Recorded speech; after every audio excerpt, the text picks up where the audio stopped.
Rebel religion in the news. Hey there, everybody. Welcome to this Tuesday, Veterans Day. Jerry O'Lennon with my co-host, Alfredo Romero of Rock of Life Fellowship, and our regular guest, Pastor Brennan DeForest from Redeemer Evangelical Lutheran Church, all of us based out of Chico, California. Thank you for being with us. Happy Veterans Day.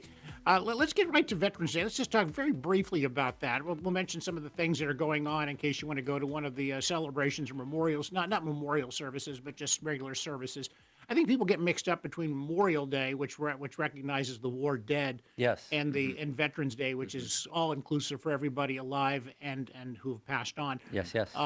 So Veterans Day, what's a Christian's responsibility on Veterans Day, or do we even have one? Should we even pay attention to it, or should all of our focus be on our Lord and Savior Jesus Christ, and not even bring up aspects of veterans, because as great as their service was, wasn't quite the same service as what Jesus provided for us. What are your thoughts? No, throughout the Bible, there's metaphors of the Christian life as warfare, right? We're all veterans of the cross, right? So it's very important. And then throughout the Bible, there's many aspects of remembering, doing this, remembering things. And so that goes to Memorial Day, that goes to Veterans Day. Yeah. Yeah, I just remember, like in Ephesians 6, it tells us that we are put on the full armor of God. That's right. We are warriors. We are veterans. We are the army of the Lord. So obviously, I would honor those people that would fight. And what are they fighting for is the freedom that America has been blessed with for a couple hundred years now, over a couple hundred years.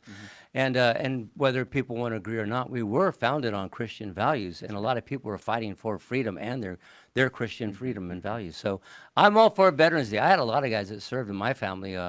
My grandfather served in World War II in the Navy. My wife's father served in World War II and the Korean War. I got to interview somebody whose mission it is. He's based out of Sacramento, and his goal is to gather up as many World War II veterans as are still alive. There's about 45,000 of them in the United States that still remain.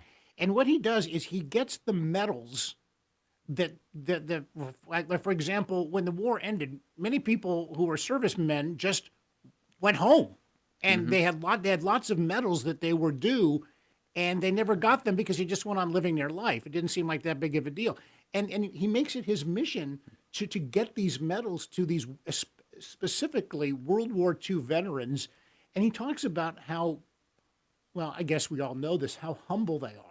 They look they just said it was our job to serve. That's right. And they don't see it as anything more than that. Yeah, I'm a chaplain for a local group here called SIRS, it's Sons in Retirement. And most of them are men that have fought in World War II, and some of them in Vietnam and Korea. And they're just a different cut of people. They're servants and humble and pride and glory. And that's why even in World War II they were called the greatest generation. That's right. They're amazing, amazing people. I was talking to a woman whose grandfather is a World War II veteran. He's 101 years old, lives in Gridley. And he said, well, he was in the Battle of the Bulge. I said, did he ever meet George Patton? Huh? George who? Oh, I'm like, my goodness, you have history right at your home. The white Colt 45 people. Yes, you need to talk to him about everything that he experienced in World War II. Get out of video. It down. Go. Yes, get it. This is history. And she says, you think so? I said, yes, I think so. Yes, talk to him. Find out if she ever met George Patton or Marshall or any of these other people. Omar Bradley. Did he ever meet Omar Bradley? What Dwight was he Eisenhower people. Yeah. Yes, Yep. I mean, come on. But by trying to talk, but even you and I. Yeah. I mean, we're old. Let's be honest. We're old. We're both in the mid '60s. Brennan's the youngster. He's the whippersnapper. He's that whippersnapper. And but even for us, World War II is like whoa. But for the record, I wasn't born during World War II, so Right. I I just wasn't know either. stuff. Right. Yes. Yeah. But anyway, so by the way, we do want to talk about fighting because we're going to talk about that in the rest of this segment. Real quickly, in Gridley, by the way, the Butte County Fairgrounds has a special event, music tonight at 7 p.m. at the Butte County Fairgrounds in Gridley. Paradise Veterans Memorial Hall has a ceremony at 11 a.m. Paradise Veterans Memorial Hall on the Skyway. Orville has a parade in downtown Orville at 11 o'clock in the morning. And in Corning, if you live in Corning, there's a parade on Solano Street, which also starts at 11 o'clock in the morning. And you were talking about how, we fight sometimes as Christians, or and that's certainly going on now. And we just saw it just the other day, a bloody brawl breaking out as agitators protested the Turning Point USA event in, guess, Berkeley. No, Well, not it's Berkeley. Not Berkeley. No, not sweet, peaceful little Berkeley. This comfort that Are you kidding? Why would Berkeley ever start a fight? It's the peaceful capital of all colleges. A bloody fight broke out near the University of California, Berkeley. This was Monday afternoon, ahead of the Turning Point event, which was held on campus. Well, first of all, here's another thing. You're not going to be welcome there. I mean, Turning Point USA is going there, and you have to ask yourself. And I want to bring up the other side. Why are you going there? You're going to get treated poorly. Is it worth going there? And are they somewhat, I want to say, responsible for going someplace where they know they're going to get pushback? Berkeley is the premier college in California, one of the top 3 colleges in the entire United States, in the entire world. That'd be like saying, Paul, you don't need to go to Rome. You're going to get martyred there. You're going to get persecuted there. No, this is important, right? Yeah. They, again, fighting soldiers of the cross, right? They never shied away from going to places that were challenging, right? So go to Berkeley. I love that. Yeah, during the brawl, 2 men were seen fighting each other, one of whom had blood gushing from his face. What is wrong with these people? What are these people thinking? Yeah. What, they're getting into a fist fight because somebody wants to talk about Jesus? What is wrong with these people? Yeah, let me give you a little bit of background. This was the final leg of a tour from Turning Point USA, which is founded by Charlie Kirk. They were supposed to end up in Berkeley. It's called This is Turning Point USA tour, and the headliner was Frank Turek, who was Charlie Kirk's mentor, and he was there with him when he was assassinated. Was in the car as they were rushing to the hospital. He has an incredible testimony about that moment. But so he's in there, and all he wants to do is has a peaceful conversation. It's not just, yes, it is politics and it is culture. It's just, but there's not a topic other than here is our view of the world according to God. And some people are there to listen. Some people are there to cause trouble. Now, it also is worth mentioning that some of the people there, somewhat confirmed, were paid professional protesters. Yeah. And which you've seen the videos of people showing up in buses Yeah. admitting that they get paid to go there. So I can't blame this all on Berkeley, maybe a few of them, but when you have agitators that are paid to go there and cause disruption, that's what you're going to expect. That's what you can expect, turmoil. Yeah, well, we have big crowds here in Chico, California. For those who don't know, that's up near Northern California, just north of Sacramento, about 90 miles north of Sacramento. And and so we have really large crowds, and sometimes we don't know for a fact, but they get 3,000 to 5,000 people.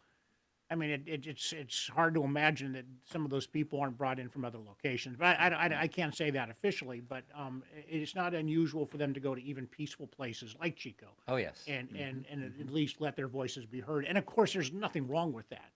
There people are allowed to travel wherever they want. If they want to get paid to be a protester, that's fine and dandy. That's I guess the American way. Yeah, but it's just disingenuous. I mean, they're paid whether they believe it or not. I mean, you're right, absolutely free to do it, but it really doesn't make sense in the sense that for people there that really want to have a peaceful conversation, point, counterpoint, debate, like a lot of Charlie Kirk's events were. Almost all of them were very peaceful, except for the last one, obviously. But the big thing about it is that there are people there that generally want conversation and a debate, and these people go in there paid to disrupt it. It's really sad for the Berkeley students that really want that type of right. discourse. Well, I do want to point out a spokesperson for UC Berkeley had said that the altercation did not take place on campus grounds, did not elaborate further, but it was certainly a UC Berkeley event. And if you've ever been to Berkeley,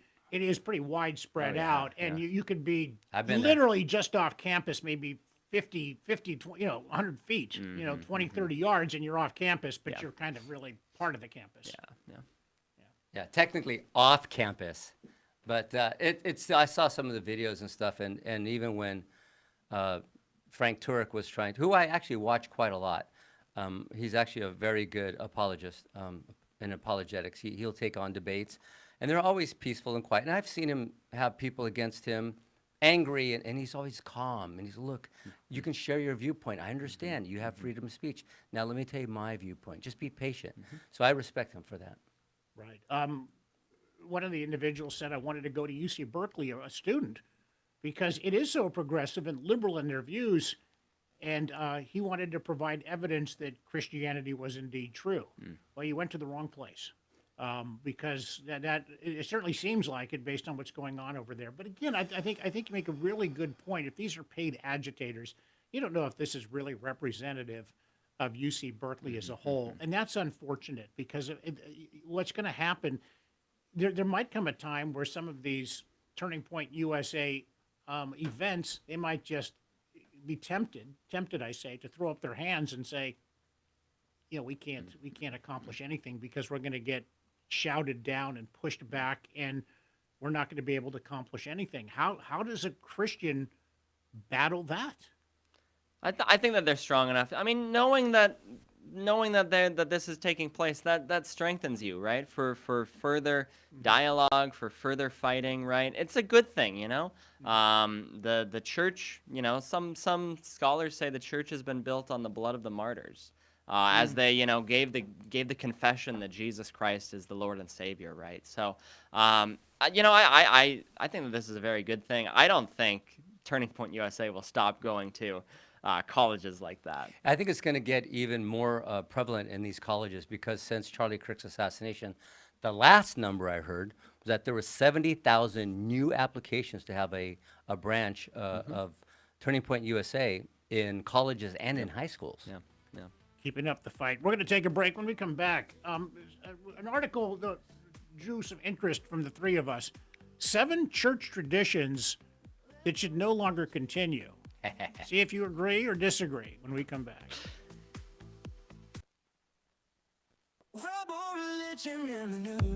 All right, welcome back to the show. We're talking about 7 church traditions that an author with Crosswalk. Sometimes we agree with these guys, sometimes we don't. This is a mixed bag. First of all, Jerry O'Lennon here, along with Alfredo Romero, Rock of Life Fellowship, Pastor Brennan DeForest, the Redeemer Evangelical Lutheran Church. Thank you so much for your support. We're getting some views. We're getting like 500 views on some of our stuff lately.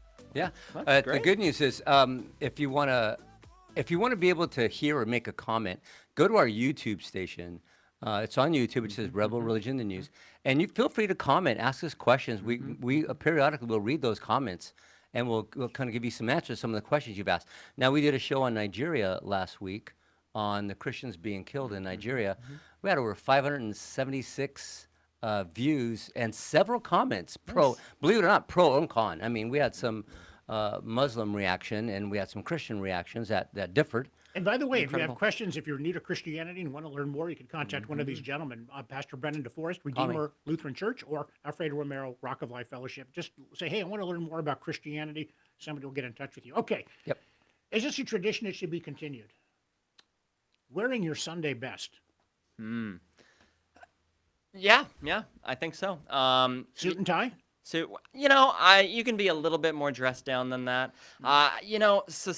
Since eliminating Sunday best, right now you see places that should be a little bit more dressed up. They're very, very casual, right? Why am I seeing people in their pajamas going to out in public? I'm sorry, I don't like seeing it. Yeah, pajamas are bad, but you know what? Almost as bad is me.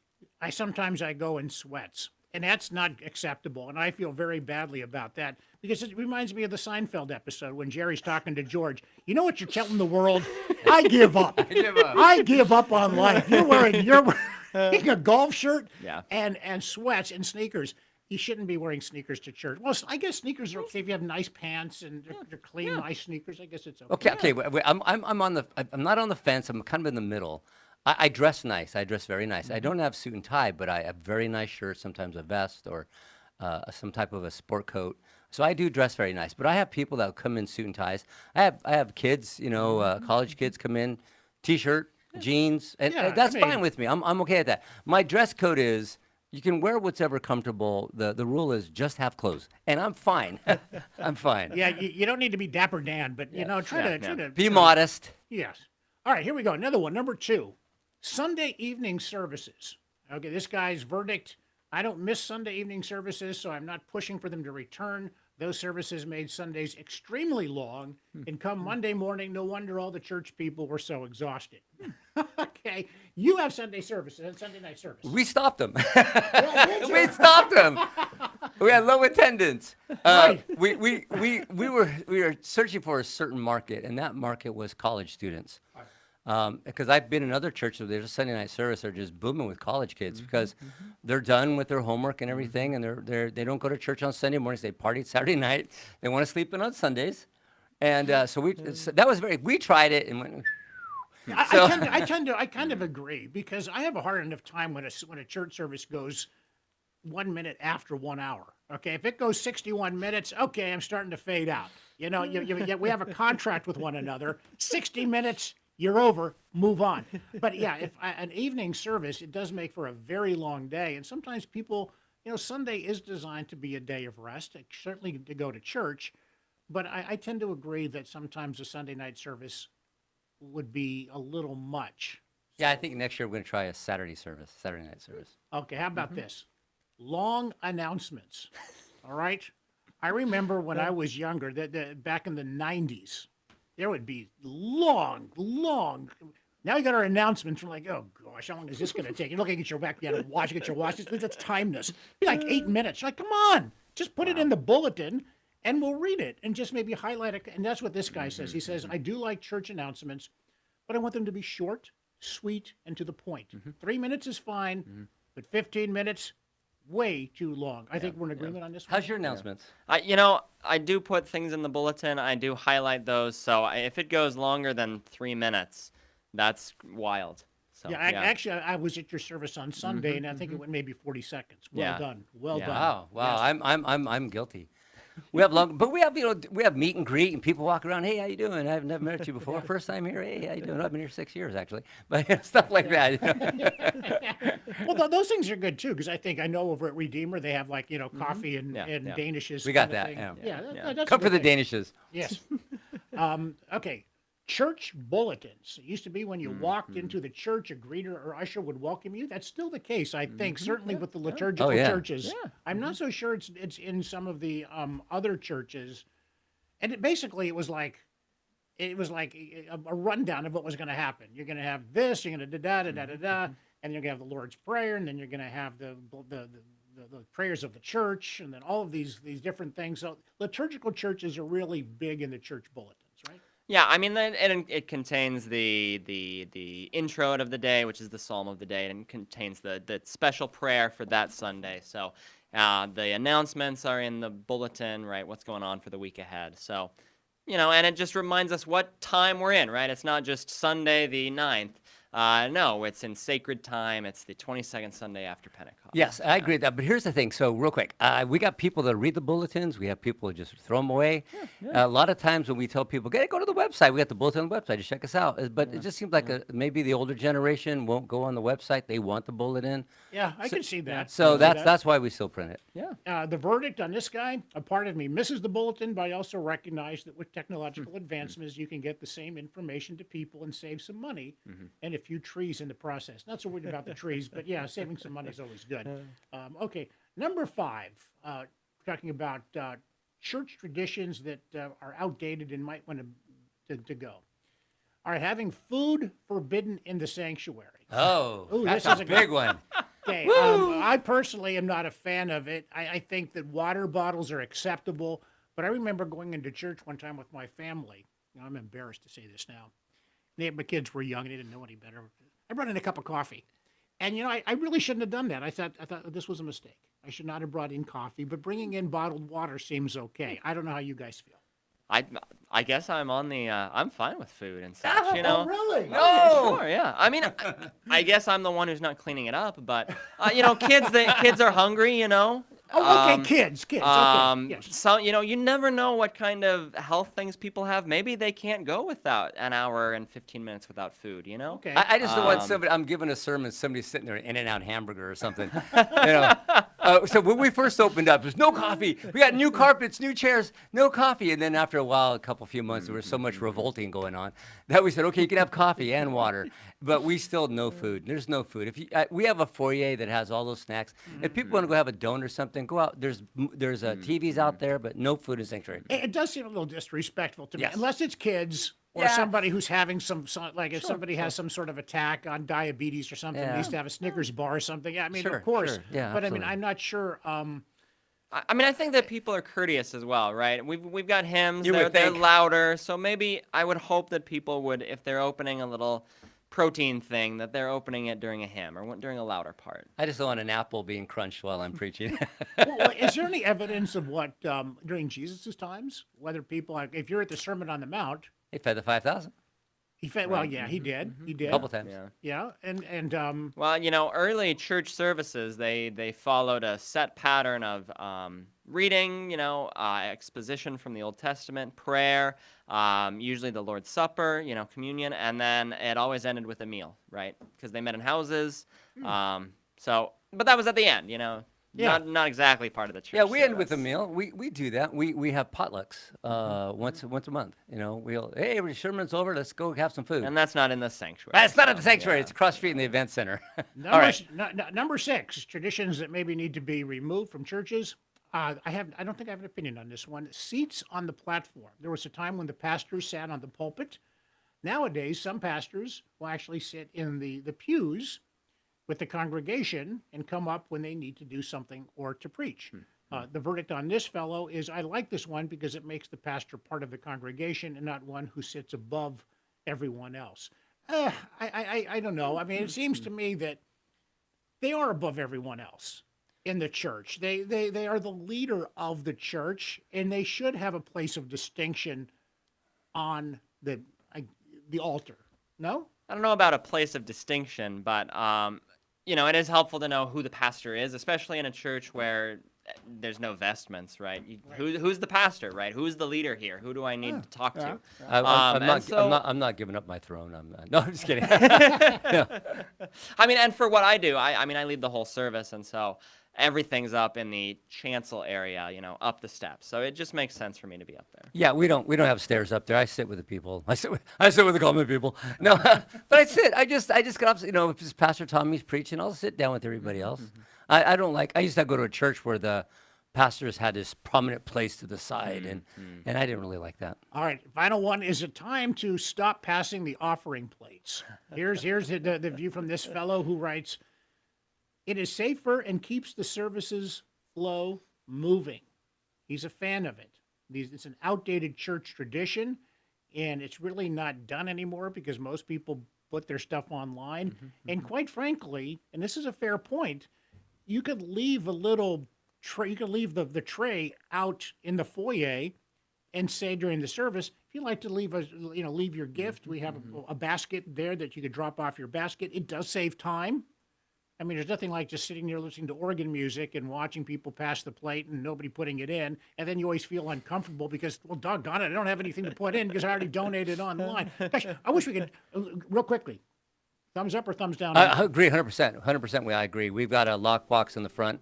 We drop the plates because everybody gives online. But we do have a box out front. I like still passing the plate. It, as a father, you know, it gives a good Example idea to for your children. child. Yeah, it's a good, and it's Dang, a we good ran out tradition. of time. Oh, man. Oh, well, we're out of time. Happy Veterans Day. Thank you so much for listening. Gosh, I wish we had more time to talk about this. Maybe we'll do it next time. Take good care. Thank you to Pastor Brennan DeForest of Redeemer Evangelical Lutheran Church, 10 o'clock service time, located at 750 Moss Avenue. So long, everybody. Rebel religion.